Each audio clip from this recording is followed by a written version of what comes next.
ખબરોમાં બન્યા રહેવા માટે બેલ આઇકોન દબાવો અને એબીપી અસ્મિતાને સબસ્ક્રાઇબ કરો. મારું ગામ મારી વાતમાં આજે વાત કરીશું દહેગામ તાલુકાના સાપા ગામની. સાપા ગામની જનતાની શું છે સમસ્યા અને શું સમાધાન ઈચ્છી રહ્યા છે તે જાણવાનો પ્રયાસ કરાયો. આવું જોઈએ અહેવાલમાં.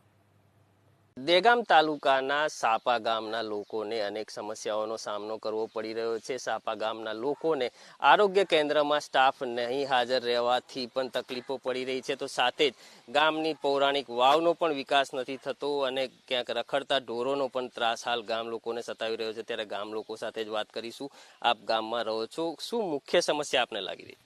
મુખ્ય સમસ્યામાં તો જે આરોગ્ય કેન્દ્ર છે, પ્રથમ સરકારશ્રીએ સરસ મજાનું આરોગ્ય કેન્દ્ર બની આપ્યું છે અને ગામના જે દર્દીઓ છે એમની વ્યવસ્થિત સારવાર થાય એ હેતુસર સ્ટાફ જરૂરી છે.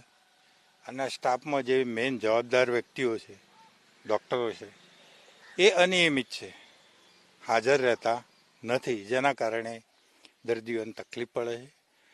બીજો પ્રશ્ન વાવનો છે. સરકારશ્રીએ મોટા પાયે આપણને ગ્રાન્ટ આપેલી અને એ ગ્રાન્ટ દરમિયાન વિકાસના કામ થયા છે. સફાઈ કામ ચાલતું હતું, સરસ મજાના ઉત્સવો બી થતા હતા, પણ હાલ પૂરતા એ ગ્રાન્ટ અટકી છે.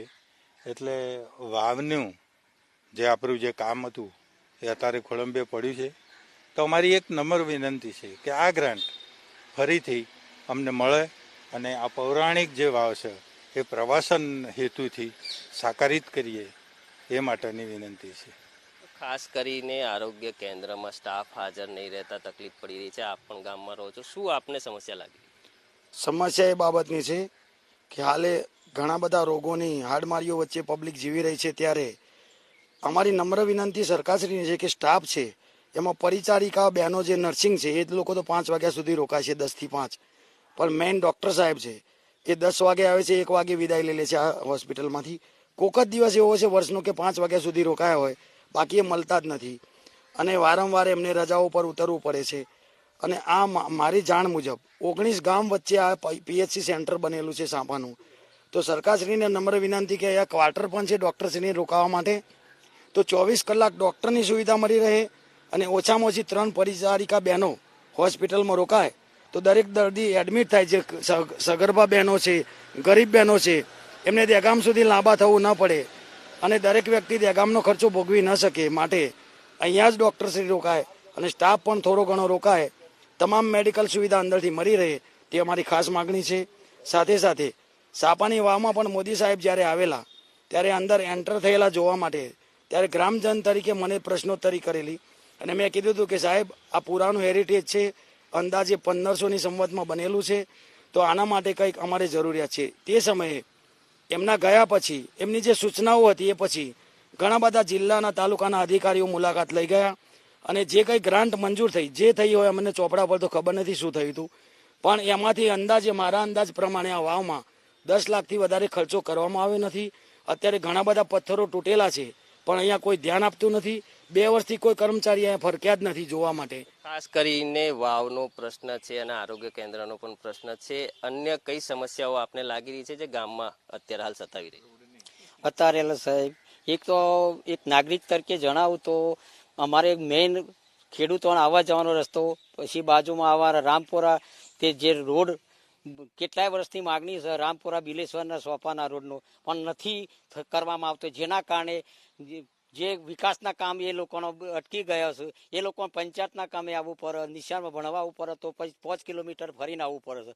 તો ચોમાસાની સિઝનમાં તો એ લોકોને બિચારા પાણી દોરીને જ આવવું પડે છે. તો આ રોડ તાત્કાલિકના ધોરણે થાય તો એ ગામ લોકોને ખાસ અમારા સોપા પંચાયત પેટા પર જ છે તો એમને ઘણો ફાયદો થઈ જાય. બીજો એક રોડ છે અમારા જે ગઢવી વસાહતથી સોપા, એ રોડ પણ વર્ષો પહેલાની માગણી છે. એ રોડ થઈ ગયેલો બતાવે પણ હકીકતમાં થયેલ નથી. એ રોડ થાય તો ગઢવી વસાહતનો સોપાનો સંપર્ક કરી શકે અને ગામમાં વિકાસનો એક લાભ લઈ શકે. એટલે આ 2-3 રોડના કામ સત્વરે થાય એ મારી માગણી છે. બીજું એ આ વાવની ગ્રાન્ટ સાહેબ છેલ્લા 10 વર્ષથી આવતી નથી. 10 વર્ષથી ગ્રાન્ટ આવતી નહીં, જેથી કરી સાફ સુફીમાં અમે ઘણી મુસીબત પડે છે. પંચાયત તરફથી સાફ સુફી કરવામાં આવે છે, પણ એ પગાર ઓછા પગારમાંથી સાફ સુફી થઈ શકે નહીં, જેના કારણે બહારના જે પ્રવાસી આવતા તે બંધ થઈ ગયા છે. તો તાત્કાલિકના ધોરણે વાવને પ્રવાસ નિગમમાં મૂકેલી છે, તો તેની ગ્રાન્ટ ફાળવી અને તેના વિકાસમાં સરકાર છે અમને સહાય કરે એવી મારી માગણી છે. ખાસ કરીને હાલ જે રસ્તાઓની સમસ્યા છે, હાલ ગામમાં તળાવ પણ આવેલું છે અને ઢોરોનો પણ ત્રાસ હોવાની વાત હતી. અત્યારે આપને શું લાગે છે સમસ્યા? સોપા ગામમાં લગભગ ઢોરોનો ત્રાસ તો એ રીતનો છે કે કોઈ રસ્તામાં બેસે એટલે અવર જવર કોઈ 2 વ્હીલર 4 વ્હીલર વાળો હોય તો એક્સિડન્ટ થવાનો પણ ભય રહેશે. પછી એ જ ઢોર રાત્રે ખેડૂતોને પણ બહુ હેરાન કરે છે, ખેતરમાં જઈને બધો પાક ખાઈ જાય એટલે એક રખડતા ઢોરની મોટો પ્રોબ્લેમ છે. બીજું તળાવમાં આમ તો ગઈ સાલે અમારું તળાવ નહોતું પડ્યું અને અમે બહુ વારંવાર અમારા સરપંચશ્રીએ તો લેખિત રજૂઆત બી કરેલી, મૌખિક કરેલી, પણ છતાંય કોઈ ભરાયું નહીં. હાલ ચોમાસાના હિસાબે ભરેલું છે, પણ ઉનાળામાં ભરેલું રહે તો અમારું ગામ બહુ મોટું છે એટલે બધા પશુઓ વધારે ખેડૂતો છે બધા, એટલે પાણીની કોઈ તકલીફ પડે નહીં.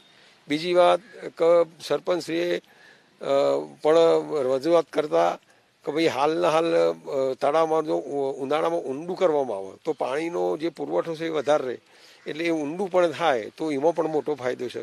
બીજું કે આ રસ્તાની અમારા રામપુરા સોંપાવાનો રસ્તો અને ગઢવી વસાહતથી સોંપાવાનો, એમાં જે ગઢવી લોકો રહેશે ત્યો અને રામપુરાના બધા જે માણસો રહેશે એમનો રેશન પણ સોંપાથી લેવાનું હોય છે.